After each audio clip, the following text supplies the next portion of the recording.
Hello दोस्तों, तो आज की इस वीडियो में मैं आपके लिए एक्सप्लेन करने वाला हूँ ड्रैगन रिवॉल्विंग में इसका एपिसोड नंबर 18। तो अगर आप लोगों ने इसका पिछला पार्ट नहीं देखा तो पहले जाकर आप वो देखो, लिंक डिस्क्रिप्शन में है। तो लास्ट पार्ट में हमने देखा था कि रसल फ्लेम टावर में ज्वाइन हो जाता है और फ्लेम टावर ज्वाइन होने के पहले ही दिन उसकी मुलाकात स्पेयर टावर मास्टर और उसके एक डिसाइबल से हो जाती है, जहां रसल के पोटेंशियल को देखते हुए स्पेयर टावर मास्टर और मास्टर डारिया में रसल के ऊपर एक शर्त लग जाती है, जिसमें रसल को 3 सालों में स्पेयर टावर मास्टर के डिसाइबल के लेवल तक पहुंचना था। और अगर रसल ये करने में कामयाब हो जाता है तो स्पेयर टावर मास्टर ने उन्हें एक मिथिकल रेलिक देना था, और बाई चांस अगर रसल ये नहीं कर पाता तो मास्टर डारिया को अपना एक मिथिकल रेलिक देना था।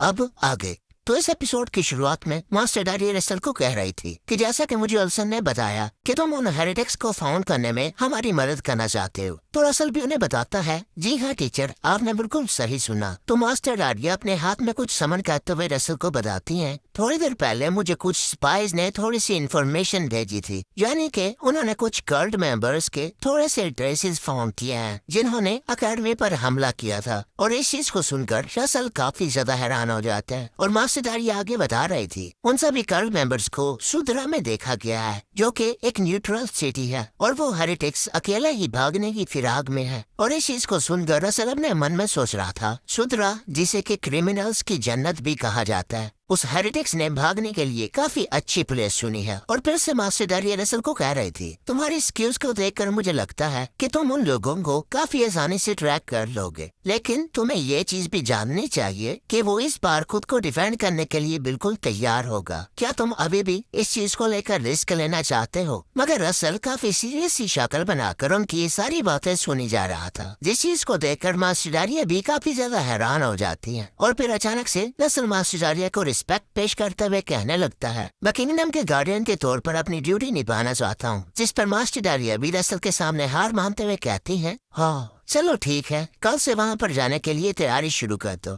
और मैंने तुम्हारे लिए कुछ सप्लाईज भी तैयार की हैं, तो उन सभी चीजों को ले जाना मत भूलना। मास्टर डारिया की इस बात को सुनकर रसल अपने मन में सोच रहा था, थैंक गॉड मुझे उन्हें ट्रैक करने की परमिशन मिल गई है, और अब मुझे लगता है कि मैं प्रोफेसर यूबर की डेथ को रोक पाऊंगा। और अगले ही सीन में हमें उसे एक बग्गी में बैठा हुआ दिखाया जाता है, जहाँ वो कुछ पोर्शंस को अपने सब स्पेस पॉकेट में रखते हुए अपने मन में सोच रहा था, मुझे यकीन नहीं आ रहा कि उन्होंने मुझे इतनी एक्सपेंसिव चीज कैसे दे दी, क्योंकि ये पोर्शन मेरी पिछली जिंदगी में काफी ज्यादा महंगे थे। और फिर अपने मन में सोचने लगता है, मास्टर डारिया ने मुझे इस मिशन पर जाने की परमिशन तो दे दी है, लेकिन क्योंकि मैं सबसे छोटा हूँ तो वो मेरे लिए काफी चिंतित थी। रसल अपने मन में ये सब कुछ सोच ही रहा था, लेकिन अचानक से उसकी नजर किसी चीज पर पड़ती है, जिसे देखकर वो काफी ज्यादा हैरान हो गया था। और वो चीज एक बहुत बड़ी बिल्डिंग थी। इस चीज को देखते हुए वो अपने बग्गी को रुकवा देता है, और हमें पता चलता है कि ये जगह कोई और नहीं बल्कि वही म्यूजियम है, जिसके अंदर ही उसे वो ड्रैगन का हार्ट मिला था, और उसी वजह से वो दोबारा में पास्ट में आ पाया था, यानी कि लुवेरियम म्यूजियम में। और फिर से हमें रसल को उसी हार्ट के सामने दिखाया जाता है, जिसे घूरते हुए रसल अपने मन में सोच रहा था, ये वही जगह है जहाँ पर मेरा टाइम ट्रेवल शुरू हुआ था। और फिर रसल अपने मन में सोचने लगता है, हर बार मैं ये सोचता था कि मेरे साथ ही क्यों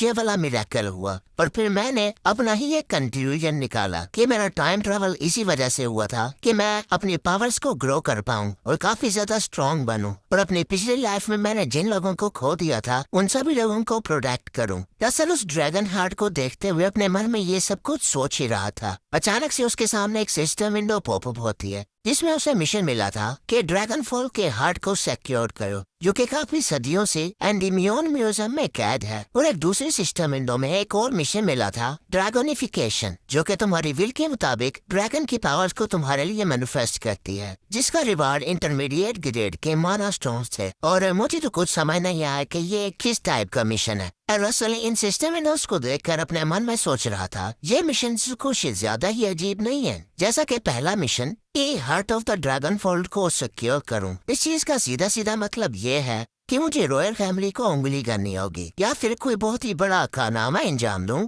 जिसके रिवार्ड के तौर पर मैं इस ड्रैगन फॉल को मांग सकता हूँ। ये चीज काफी ज्यादा डिफिकल्ट तो है मगर इम्पॉसिबल नहीं है। मगर ये साला ड्रैगोनिफिकेशन क्या चीज है? दरअसल इस चीज को लेकर अपने मन में ये सब कुछ सोच ही रहा था। अचानक से एक और सिस्टम विंडो पॉपअप होती है जिसमें लिखा हुआ था कि ड्रैगोनिफिकेशन को एक्सप्लेन किया जा रहा है और अचानक से रसल को एक पावर बूस्ट मिल जाता है जिसे फील करके रसल अपने मन में सोच रहा था, हाँ ये तो वही फीलिंग है। और इसी बूस्ट की वजह से मैं पहले भी बहुत बार बहुत सारी क्रिटिकल कंडीशन से निकल चुका हूँ। रसल अपने मन में ये सब कुछ सोच ही रहा था। अचानक से उसकी नजर किसी चीज पर पड़ती है जिसे देखकर वो काफी ज्यादा हैरान हो गया था। और वो चीज कोई और नहीं थी, उसका अपना ही रिफ्लेक्शन था जिसमें उसने पहली बार अपनी उन ड्रैगन आइज को देखा था। जिसके बाद सीन शिफ्ट होकर हमें उसके कमरे का सीन दिखाया जाता है जहाँ पेपर तो खेलने में बिजी था और असल कह रहा था ये पावर यकीनन उसी फायर ट्रैवल के दौरान मैनिफेस्टेड हो गई होगी। और फिर पेपर को सहलाते हुए कह रहा था कि सिर्फ मैं उसी सेंसेशन को कंट्रोल कर पाऊँ तो इस ड्रैगोनिफिकेशन पावर की फोर्स को अपने ओवरहीट मैजिक के साथ मिलाकर और भी ज्यादा पावरफुल कर सकता हूँ। और यह चीज फ्यूचर में मेरे लिए एक ट्रम्प कार्ड भी बन सकता है और शायद मैं सिर्फ सर्कल पर भी ब्रेक थ्रू कर जाऊं।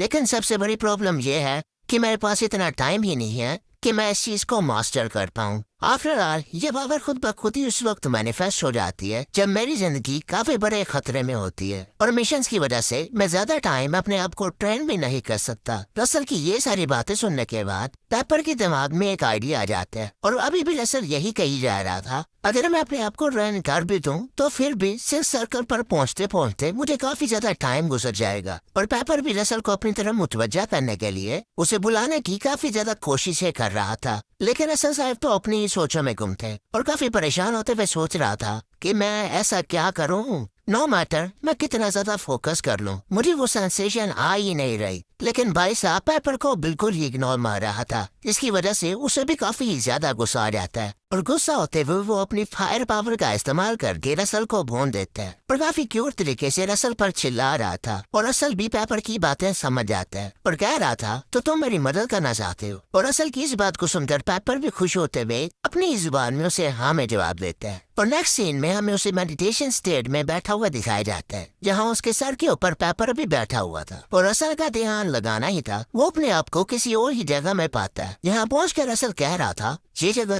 जगह तो उसी स्पिरिट रैम की तरह है जहाँ पेपर से मैं पहली बार मिला था और इस जगह पर टाइम का फ्लो आउटर वर्ल्ड से काफी ज्यादा डिफरेंट है और ये जगह मैजिक ट्रेनिंग के लिए काफी परफेक्ट प्लेस है। लेकिन मेरे पास तो कोई स्पारिंग पार्टनर भी नहीं है। और अचानक से उसे कुछ फील होता है जो कि कुछ और नहीं बल्कि एक बहुत बड़ा ड्रैगन था और यही पेपर की असली फॉर्म है। और इतने बड़े ड्रैगन को देखकर पहले तो रसल थोड़ा सा चौंक जाता है लेकिन बाद में पेपर को सहलाते हुए कह रहा था वो अच्छा तो तुम हो पेपर। और फिर उसे कहने लगता है मुझे खुशी है कि तुम मेरी काफी मदद कर रहे हो लेकिन तुम्हारे साथ फाइट करना। उसका ये कहना ही था। हमें उसके गिर्द काफी ज्यादा मॉन्स्टर्स को दिखाया जाता है जिन्हें देखते हुए रसल कहता है लगता है मुझे किसी चीज की भी चिंता करने की बिल्कुल भी जरूरत नहीं है। और वो सभी मॉन्स्टर्स और वॉरियर्स रसल के साथ स्पार करने के लिए बिल्कुल ही तैयार थे जिन्हें देखकर रसल के मुंह पर भी एक स्माइल आ जाती है और वो भी वार्म अप करते हुए उनसे लड़ने के लिए बिल्कुल ही तैयार था। और अगले ही सीन में हमें एक अनजान से होटल का सीन दिखाया जाता है जहाँ कुछ लोग आपस में बातें कर रहे थे और एक बंदा उनमें से अपने कैप्टन को कहता है कि वो पैगाम तो सिटी को लेफ्ट कर चुके हैं तो क्या हम भी उन्हें चेस करें। जिस पर उनका वो कैप्टन कहता है ये सब चीजें डेक हैंडल कर लेगा। और फिर किसी जैक्सन को आवाज लगाते हुए कहता है कि मैं चाहता हूँ कि तुम फ्लेम टावर को ये सारी सिचुएशन रिपोर्ट कर दो। जिस पर वो माइकल जैक्सन भी कहता है ठीक है ब्रो और इस मिशन के दौरान अपना ध्यान रखना। तो वो बंदा हंसते हुए कहता है चिंता मत करो क्योंकि मास्टर आर्या की तरफ से हमारी तरफ हेल्प आ रही होगी और इससे पहले कि वो बच्चा हमारा चांस ले जाए मुझे ये कुछ करना होगा। ये कहते हुए वो वहाँ से चले जाते हैं जिसके बाद हमें 3 दिनों बाद का सीन दिखाया जाता है। यहाँ कोई बंदा मैजिक टूल का इस्तेमाल करते हुए फ्लेम टावर में रिपोर्ट कर रहा था ये फ्लेम टावर के स्काउट मिसिंग है। और अगले ही सीन में हमें एक बाजार का सीन दिखाया जाता है जहाँ पर कुछ लोग किसी को देखकर काफी ज्यादा हैरान थे जो कि कोई और नहीं बल्कि अपना रसल था। और रसल इस वक्त उसी न्यूट्रल सिटी सुधरा में मौजूद था जहाँ चलते हुए रसल अपने मन में सोच रहा था अगर मैंने रॉयल सिटी में उस रैप गेट का इस्तेमाल ना किया होता तो सुधरा सिटी में पहुँचते पहुँचते मुझे काफी ज्यादा टाइम हो जाना था।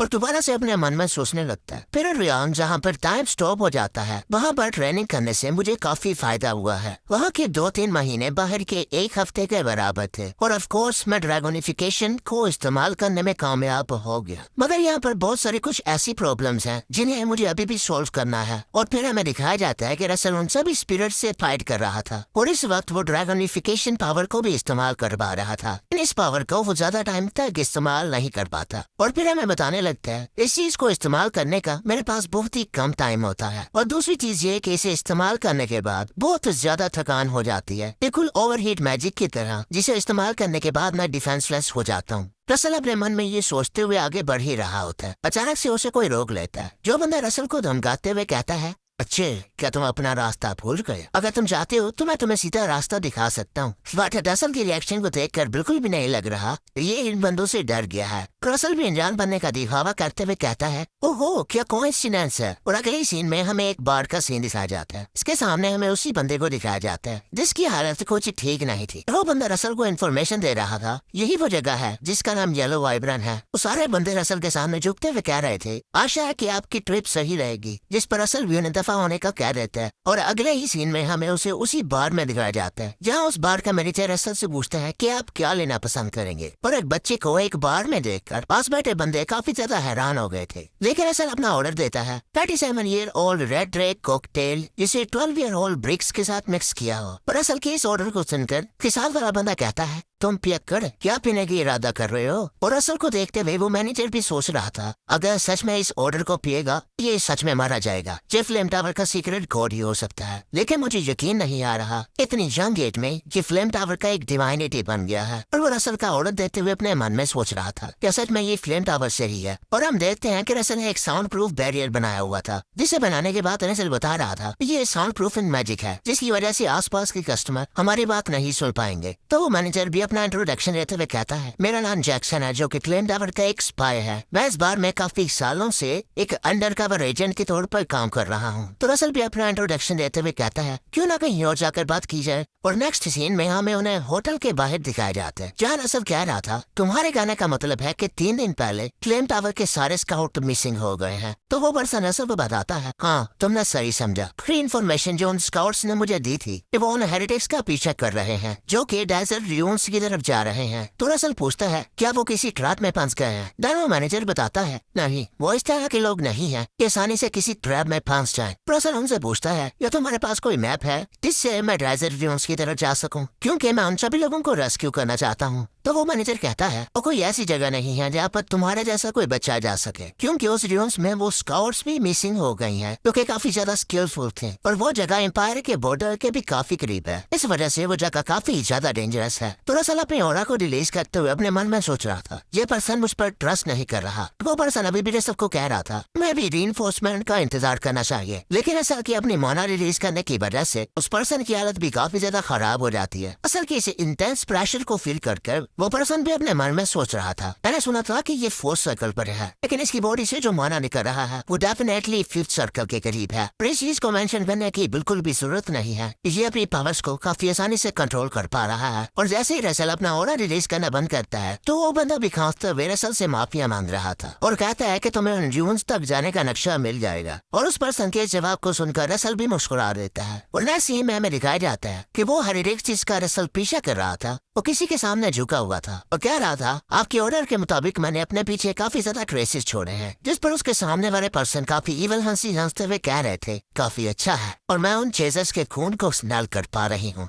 और इसके अगले सीन में हम देखते हैं कि कोई पर्सन पानी पीते हुए अपने मन में सोच रहा था क्या यार अगर मुझे पता होता कि इतनी ज्यादा गर्मी है तो मुझे आइस मैजिक को काफी ज्यादा प्रैक्टिस करना चाहिए था। और ये कहने वाला बंदा कोई और नहीं बल्कि अपना रसर रेमंड था जिसे कि डेजर्ट में आने की वजह से काफी ज्यादा गर्मी लग रही थी जिसकी वजह से वो अपने पानी को जिसे वो पीने के लिए लाया हुआ था उसे साइड पर डाल रहा था ताकि थोड़ा सा ठंडा हो सके। पर चलते चलते अचानक से उसके सामने एक डेजर्ट ड्यून्स आ जाती हैं जिसे देखते हुए रसल अपने मन में सोच रहा रहा था ये जगह तो मेरी एक्सपेक्टेशन से ज्यादा बड़ी है, और फिर काफी तेजी से उसी डेजर्ट ड्यून का चक्कर लगाने लगता है और भागते हुए अपने मन में सोच रहा था इस डेजर्ट ड्यून में जाने के लिए बहुत सारी एंट्रेंस है, पर अगर मेरा मिशन सिर्फ उन्हीं कर्टिस को पकड़ना होता तो मैं सिंपली इस जगह को उड़ा देता, उन्हें इस जगह से बाहर आने को फोर्स करता। और अचानक से रुकते हुए उस डेजर्ट ड्यून को देख रहा था और अपने मन में सोच रहा था मगर उन सारों ने स्काउट्स को पकड़ा हुआ है जिसकी वजह से मुझे उन सभी लोगों को भी रेस्क्यू करना है। और कहने लगता है बेसिकली मुझे अंदर जाना होगा और प्रोबेबली उन्होंने बहुत सारे ट्रैप्स लगाए होंगे, और इस सूरत में ये कहते हुए वो बड़ी तेजी से ब्लिंक का इस्तेमाल करते हुए उस डेजर्ट ड्यून की छत पर आ जाता है, जहाँ पर एक होल के जरिए से वो उस डेजर्ट ड्यून में अंतर्गत जाता है। यह इतने ऊपर से छलांग लगाने की वजह से वो नीचे गिर सकता था, इसीलिए विंड पावर का इस्तेमाल करके आसानी से जमीन पर लैंड हो जाता है। और इधर उधर देखते हुए अपने मन में सोच रहा था फॉर्चुनेटली यहाँ पर कोई ट्रैप नहीं है। अपने सामने दीवार पर बनी कुछ तस्वीरों को देखने लगता है जहाँ पर कुछ वॉरियर एक ड्रैगन के साथ मिलकर लड़ाई कर रहा था, जिसे देखकर असल अपने मन में सोच रहा था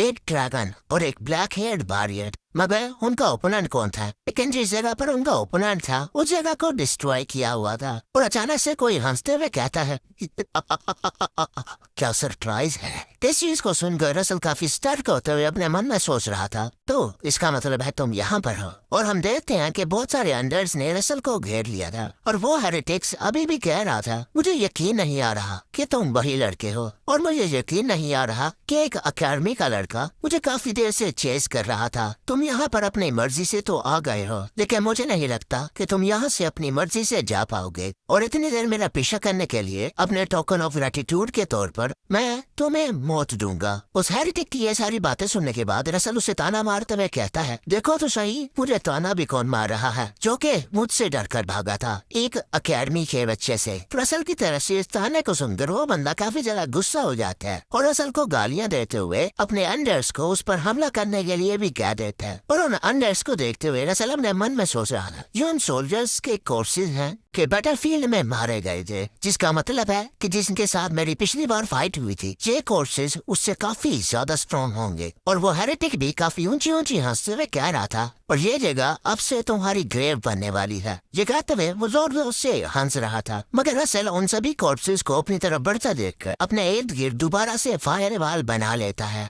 और इसके आगे क्या होगा वो जानेंगे हम नेक्स्ट पार्ट के अंदर, क्योंकि ये पार्ट यहीं पर खत्म हो जाता है। अगर चैनल पर नए हो तो चैनल को सब्सक्राइब कर दो, अगर वीडियो पसंद आई है तो वीडियो को लाइक कर दो और ज्यादा से ज्यादा कमेंट्स करो ताकि जल्दी जल्दी मैं आपके लिए नेक्स्ट वीडियो बनाऊं और आप सभी लोगों को ज्यादा टाइम वेट करने की जरूरत ना पड़े। और अगर इंस्टाग्राम पर मुझे फॉलो नहीं कर रखा तो कर सकते हो, इंस्टाग्राम का लिंक भी डिस्क्रिप्शन में है। सो मिलते हैं अगली वीडियो में, तब तक के लिए tata bye bye, take care.